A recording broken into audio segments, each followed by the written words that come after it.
হ্যাঁ হ্যাঁ হ্যাঁ এক এক এক জায়গায় জমা করো মনীষা। আসসালামু আলাইকুম সবাইকে, কেমন আছেন সবাই? আলহামদুলিল্লাহ আমরা সবাই ভালো আছি। আমরা এসেছিলাম রোজাইনে দাদু বাড়িতে।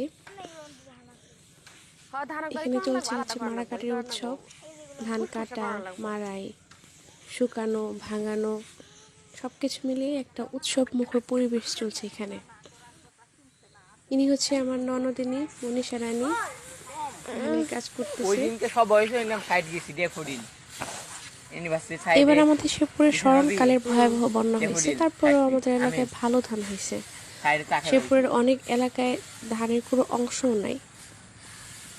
আমাদের এলাকায় যে পানি আসে না এমন নাই, পানি অনেক আসছে, কিন্তু পানিগুলো বেশিক্ষণ থাকে নাই ক্ষেতগুলোতে, যার জন্য ধানগুলো নষ্ট হয় নাই। কিন্তু অনেক এলাকায় পানি যেখানে বন্দি ছিল সে অঞ্চলগুলোয় ধান একটাও নাই। এই সবগুলোই হচ্ছে আটির পালা, এগুলা কেটে নিয়ে আসা হয়েছে। পুরা বন এখন ফাঁকা হয়ে গেছে। এখন আবার নতুন করে ধান লাগানো হবে, নতুন করে হচ্ছে ক্ষেতটা প্রসেস করা হবে, তারপরে ধান লাগানো হবে। গ্রামীণ পরিবেশ কি সুন্দর, কোথাও কোনো কোলাহল নেই, সব নিস্তব্ধ।